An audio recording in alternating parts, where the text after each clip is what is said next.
All right. Good morning, everybody. Welcome to Early Morning Crypto Talk. Bitcoin. Brandon here from Los Angeles, California.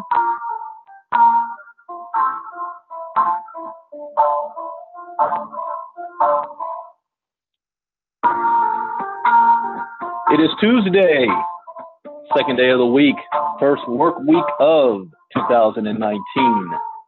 Go ahead and type in the chat box where you're listening in from and also hit the thumbs up button. Good morning, Shane West, Boomy, Darnell Abram from the OKC, Bethany Gibbs, Seattle, Tracy from Mississippi, Renee, Maui, Hawaii. Welcome, welcome. As a disclaimer, I am not a licensed financial advisor to be giving financial advice. I read the news, share my opinion, give suggestion, and it is up to you to make an informed, intelligent decision on which direction you want to move into. Good morning, Elijah from Hercules, California. Rohan, MS, where are you in Mississippi today? Bonita Nunez from Pennsylvania. Good morning, good morning, good morning. There's 4 rules I live by in the crypto space to have success. Rule number 1, education is key. Education is everything. Rule number 2, never invest money you cannot afford to lose. Rule number 3, always get your money back as fast as possible. And rule number 4, where do you see yourself in 30 days, 60 days, 3 months, 6 months, a year from now? What are you willing to do to make it happen? What vehicle are you choosing to get there? Make a decision, take action, stay focused, and do not get distracted. There's so many things in the crypto space that can distract you. You cannot be a part of everything. Not even Warren Buffett invests in every single Fortune 500 company, which means sometimes you say no to great ideas. Now, this is not going to guarantee you success, but it will at least minimize your risk. And that, ladies and gentlemen, is the most that we can ask for. Good morning, Mr. Stewart from New York City. Latifa from Delaware.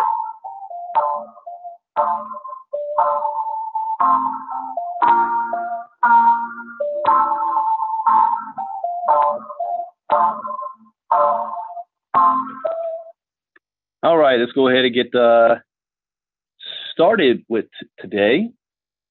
Let me start today by looking at what's going on in the market. Currently at $136 billion, it has grown by at least $1 billion since I saw it yesterday. Bitcoin dominance is almost at 52%, which means Bitcoin had a little bit of jump. And I'm going to show that in a moment. Current price of Bitcoin, according to CoinMarketCap, is $4,050. Ethereum is at $151 a coin, but they've been they had a little bit of problems lately. So did Ethereum Classic had a 51% attack on it. That is rare, but it happens. Ripple, Bitcoin Cash. Right now, the market looks a little bit of flat, even though Litecoin is up almost 5%. Best performers last 24 hours. DEX, Pundi X, 4.84%. Tron, Neo. Let's see any top. Yeah, Tron's number 9 now. Used to be on number 10 coin. It's gone up a bit.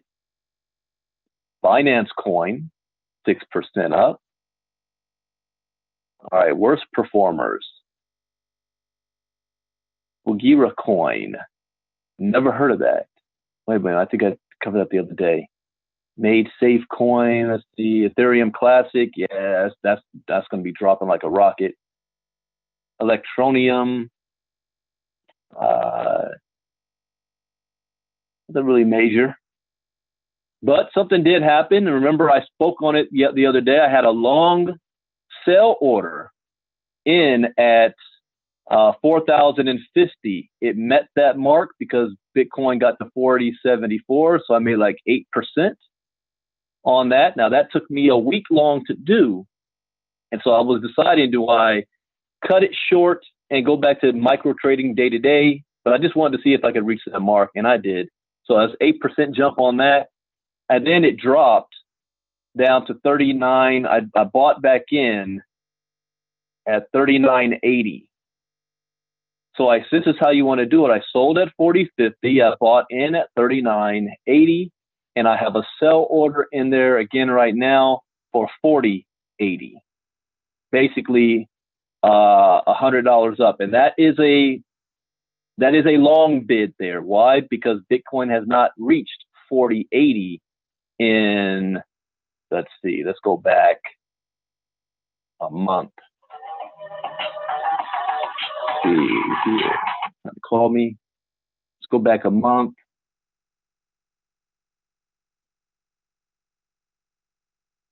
To the 30 minutes. See, when was the last time it got that high? So this might be another one where it did get up to 4,100 back on December 24th. So 40.80 back December 24th, last time it got that high. But it looks like it can get there again. But I'm going to watch this. I'm going to monitor it. If I don't see it, if I see it hitting 40.50 again, I might sell it right there. And then it starts to come right back down and still make a profit. And then I'll buy back in when it comes back down low again. All right, let's go and see what's going on in the world today in the news. International news first. Indian government considers legalizing cryptocurrencies. Now, that is a 360, 180 turn. Latif asks, what happened to Ethereum Classic? Well, it had a 51% attack, which meant that the servers got overloaded, and it did it by more than 51%, which put the entire network at risk, at jeopardy. I'll see if I'll find an article. I'll pull that up at the end. That will explain that to you in more detail. But that just made the ability to do a double spend and stilling easier. It's almost impossible. Well, it is impossible to do that on Bitcoin. It is easy to do that on the other altcoin, especially ICOs that just get started. Indian government considers legalizing. For all this time, they've been doing everything to make it illegal in India. Why the change? The Indian crypto community has been under the cosh. What does that mean? The cosh for quite some time, ever since the widespread ban on cryptocurrencies in 2017. However, the tide might be turning this year as the digital asset legalization is back on the government's agenda. The first governmental committee to address the cryptocurrencies was formed in March 2017, just as the crypto surge was beginning to take shape. After 4 months of deliberation, virtual currencies were deemed unacceptable and thus declared illegal by the Reserve Bank of India. The bitter sentiment towards crypto was echoed in late 2017 and early last year by the top financial officials of the world's second most populous country. However, such rigid measures were understandably met with significant backlash from the local crypto aficionados. As a result, a new committee was formed, this time working in tandem with intergovernmental organizations such as G20 and Financial Action Task Force. It seems that the second committee is ready to welcome crypto back into the country, albeit with strict regulation. Speaking to New Indian Express, an unnamed official told that the committee has already met twice and is set to submit the report to the Indian Finance Ministry by February. In addition, another meeting is already scheduled this month, and according to the source, there is a generous consensus that, why is everybody blowing me up? Something just happened right now? Let me mute this thing. My phone just lit up. All right. In addition, another meeting is already scheduled this month. According to the source, there is a general consensus that cryptocurrency cannot be dismissed as completely illegal. It needs to be legalized with strong riders. Deliberations are on. We will have more clarity soon. India's crypto industry is struggling. Yeah, well, if you make it illegal all the time, nobody can do business in there. So following the overarching ban, the Indian crypto businesses have launched a case in the Supreme Court challenging the ban. At the time, the government claimed that serious efforts are going on for preparation of the draft report and the draft bill on virtual currencies, use of distributed ledger technology in the financial system, and framework for digital currency in India. The crypto regulation bill has been marred with missed deadlines and extensions, but it looks like there is finally light at the end of the tunnel. I like that. Meanwhile, crypto entrepreneurs in the country have been struggling to survive. All banks within the borders of India have been forced to cut ties with crypto businesses, meaning they were left to a slow death or forced to look for alternative and usually more dangerous ways to survive, like doing all crypto-related transactions in cash. Now, that is good news. Right now, Japan, along with Malta, legalized Bitcoin. I mean, it's a legalized tender, recognized. However, China and India have formally made it illegal. Now, a complete reversal is, in fact, that can lead to other countries doing the same thing. But since we brought up that 51% attack, I see an article right here. Let's pull it up and see what the news is.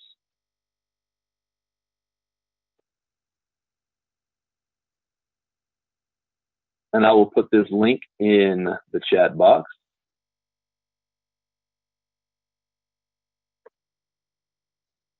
Thank you, Bethany. Kosh, a thick stick or bar used as a weapon.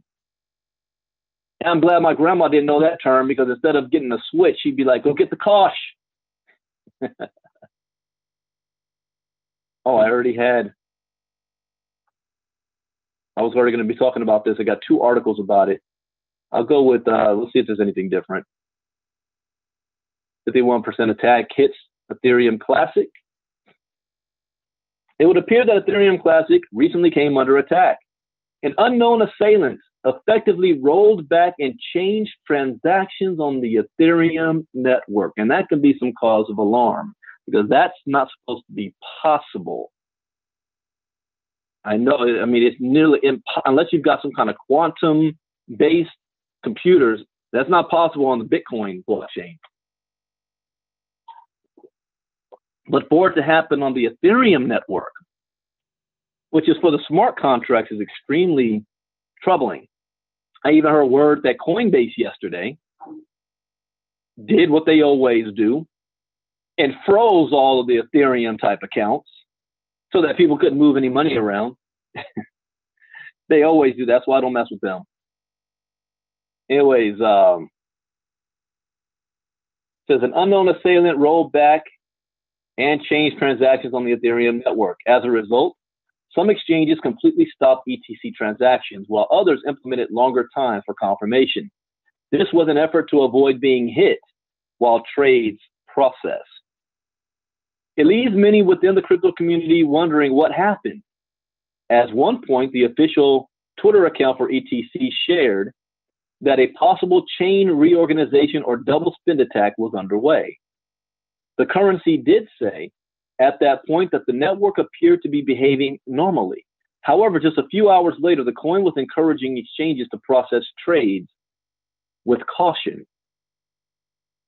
To many in the crypto sector, the real Ethereum network is Ethereum Classic. In other words, just like Bitcoin and Bitcoin Cash split, the people that went with Bitcoin Cash are claiming that to be the real Bitcoin. Same thing happened with Ethereum, Vitalik Buterin and all his group. So Ethereum Classic is considered to be the real Ethereum. When a major hack nearly wiped out Ethereum in 2016, the network chose to create a fork of the project. At that point, Ethereum was split off into two separate networks. This is where I always talk about mining. When I first mined, I mined Ethereum Classic at the very, very beginning, my very first time. And I got into it late. September 2016 is when mining company was mining Ethereum Classic coins, and they were making a freaking killing. And then by the time, and Ethereum Classic and Ethereum, by the time we got onto it a year later, it wasn't as profitable anymore. Actually, not simply any profit. Ethereum Classic remained the original version, which experienced a hack, while the new Ethereum, ETH, had a new network with the hack undone. So isn't that interesting? So in this instance, when Ethereum forked, and then you had an ETC, the original version took on the new name ETC. The new version kept ETH. So the new version of ETH did not get hacked at all. The old version, which was now ETC, this is the second time it got hacked, which meant that the reason the fork that they did and the people that went with that were smart. I guess they were able to find the problem and corrected it. So it boasts a market cap of nearly $16 billion. Shortly after the network made the announcement, EtherChain also put out a warning of its own. It shared that a successful 51% attack was identified on the ETC network. When one entity or multiple entities acting together have control of more than 50% of a digital currency's hash rate, the result is not good. You understand what that means?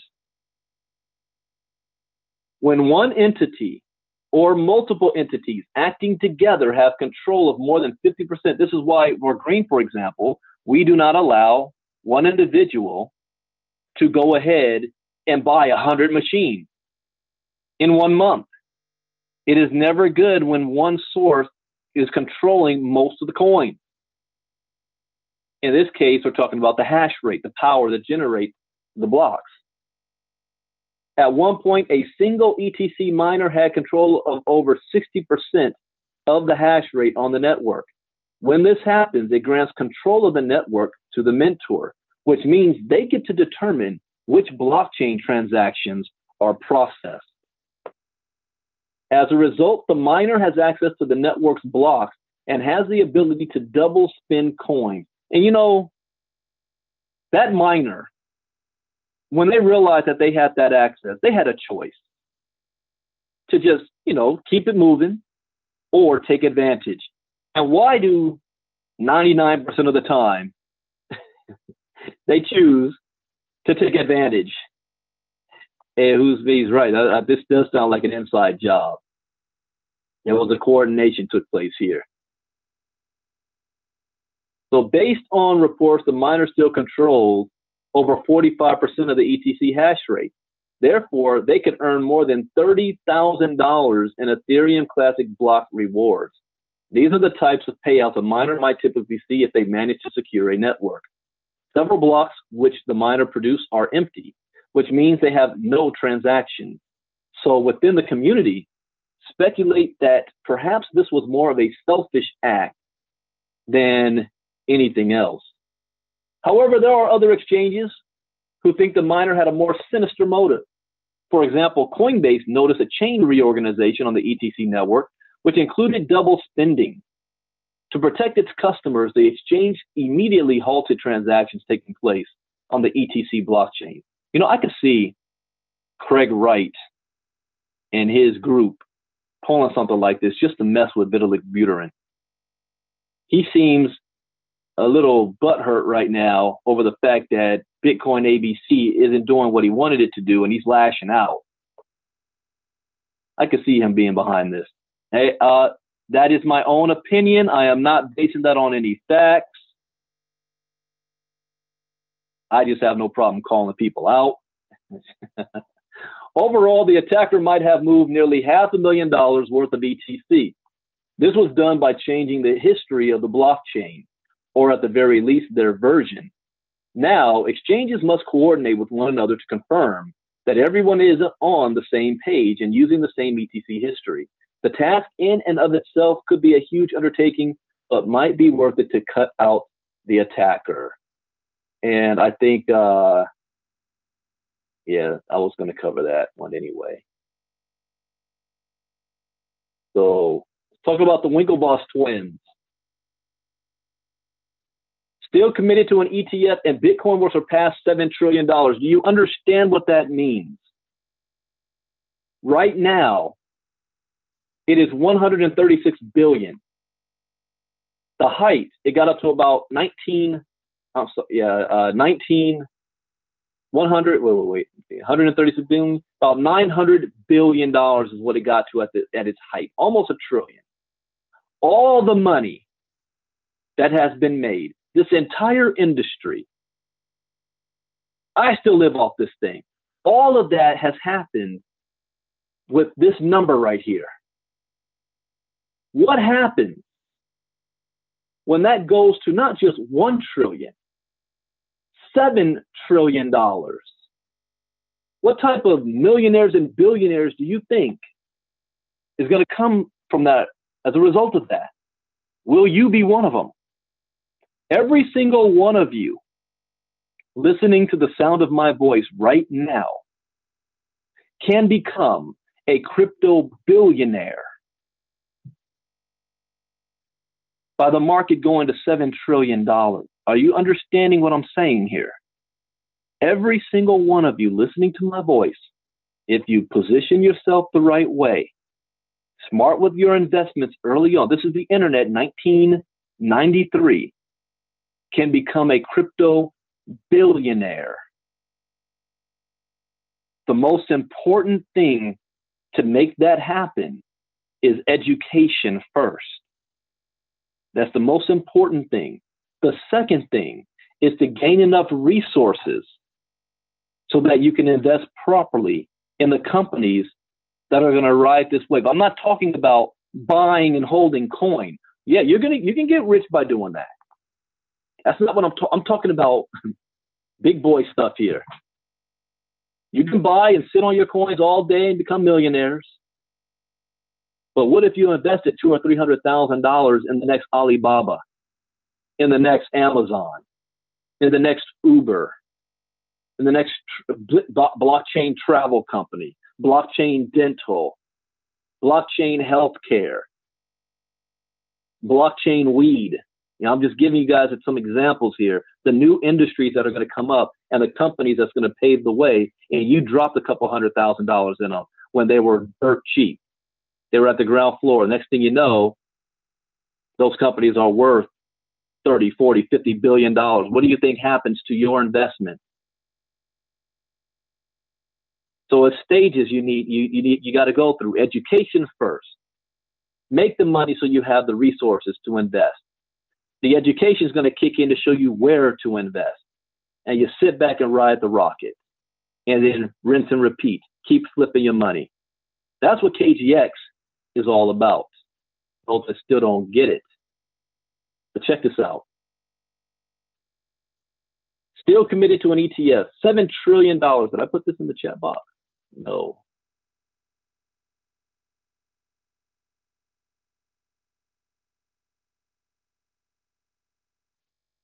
All right. Well-known twins confirm their belief when it comes to cryptocurrencies and Bitcoin. Remember, they invested $11 million in 2011. And they haven't took one coin out yet. During a Reddit session, they revealed that they are still committed to the ETF and that Bitcoin most likely will be the best performing crypto. Bitcoin is the #1 asset class. That's what they're saying. Cameron and Tyler Winklevoss, who recently sued Charlie Shrem, first learned about cryptos in 2012. They are the co-founders of the crypto exchange and custodian platform, Gemini. When it comes to cryptocurrencies, starting the exchange is what they are most famous for today. The twins started a Reddit thread with the theme, Ask Us Anything. When asked if Bitcoin would always be the #1 crypto, Cameron said, yes, he added. Bitcoin is certainly the OG crypto. It's hard to defeat network effects. So regarding hard money, i.e. store of value, Bitcoin is most likely the winner in the long term. I agree with that because of the store of value side of things, not the daily spending side of things. Cameron and his twin Tyler agrees of the future for Bitcoin. And Tyler even argues that Bitcoin might become insanely valuable. He wrote, our thesis around Bitcoin's upside remains unchanged. We believe Bitcoin is better at being gold than gold. Oh, wow, that's a strong statement. If we're right, then over time, the market cap of Bitcoin will surpass the $7 trillion market cap of gold. Okay, here's how I like to operate. Whenever, especially guys like this make a prediction, I like to look at what if they're 80% wrong? What would the results still be? So if they're 80% wrong on this, I'm gonna do some math here. Let's see.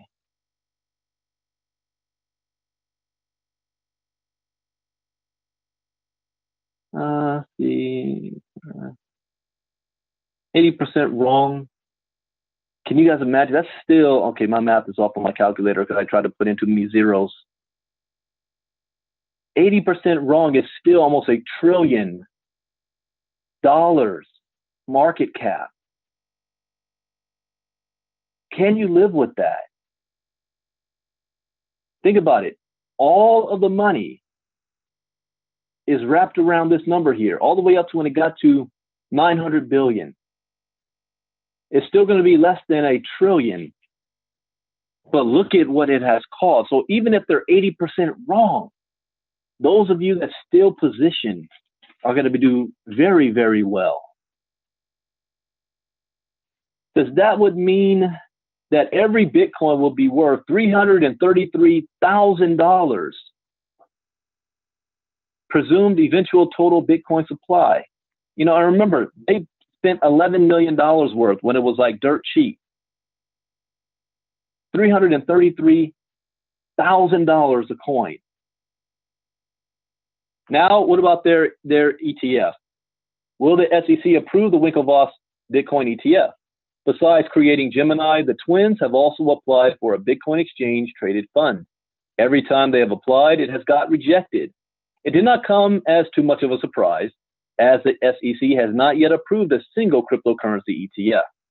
The SEC has previously argued that the main hurdle to clear before being able to sanction cryptocurrency-based ETFs is the issue of sufficient investor protection, which is still the case.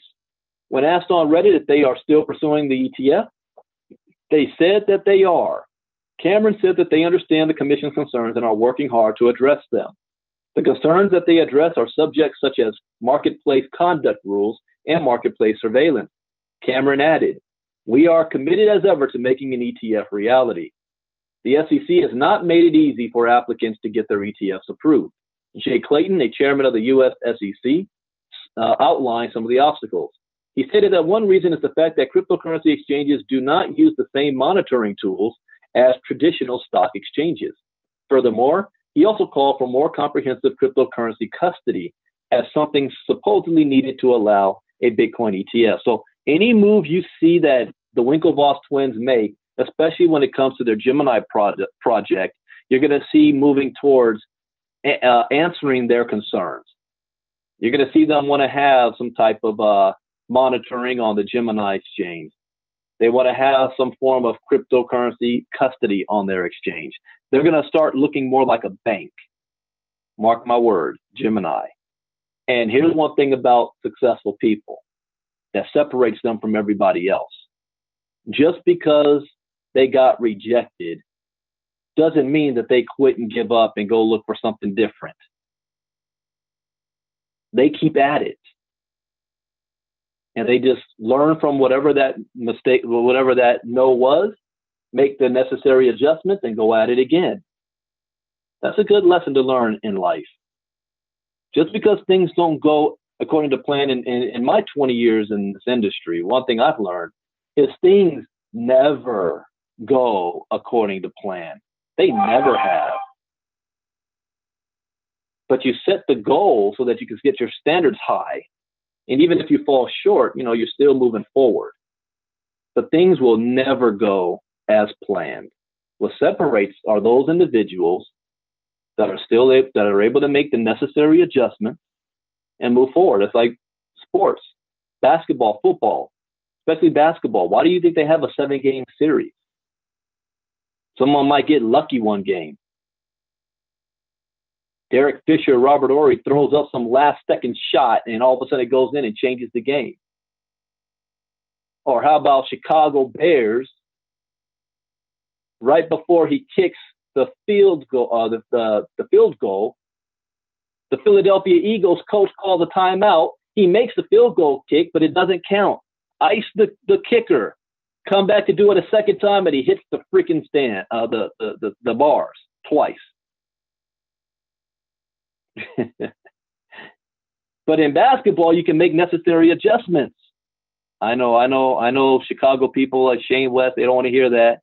I know that's painful. One kick, Parky. But you make adjustments. You keep moving forward for the next time. You got to be able to do that in life as well. Got to be able to do that in your business. I have to remind myself that at times. When things get frustrating. And you want to throw it all away and say, all right, forget that. I'm going to go do something else. Only to realize you're going to have the same issues over there eventually. Anyways, that is it for this morning's Early Morning Crypto Talk. I'm supposed to do my Crypto Talk tonight, but I've also got another call tonight, I think, with Diane at the same time. So there may not be a Crypto Talk tonight, but we will be, we'll see. We'll see how the news goes too. So with that, I hope you guys have a great day. Hope you learned something new. As always, that is the point. God bless. See you all later. Bye-bye. Oh, whoa. Wait. I'm not finished yet. I forgot. Check this out. New websites being developed. KGX events. How many cities will KGX tour? We're excited to bring our event to cities all across the United States and other countries as we continue to build our global community. This is a year-round tour. Look at the speakers. We need to add to this list of speakers. And we will. Myself, Diana, Rob Harris, Jairus Coleman, RSVP for Atlanta. Oh, yeah. Oh, that link's working. Eventbrite. Bring your smartphones, tablets, and laptops. How cool is this? This is our KGX events page. You can RSVP for any of our cities. Let me put this link in the chat box. I don't know if I was supposed to do this just yet, but you guys are early birds, so you can see it. Yeah, Clemson just rolled through yesterday like water. I was like, good grief. All right, so we've got this page up and running. Yes, I want to reserve my room at the special KGX rate. So you can reserve your rooms. Here we go. Friday night, Saturday. Friday night, by the way, is free. There's no charge for Friday night. So come on out. That goes for every city. Seattle, Atlanta, Tampa, Philly, Chicago. Bringing crypto knowledge to the community. All right, everybody. You guys have a great day. I will see you all maybe tonight. God bless. Bye-bye.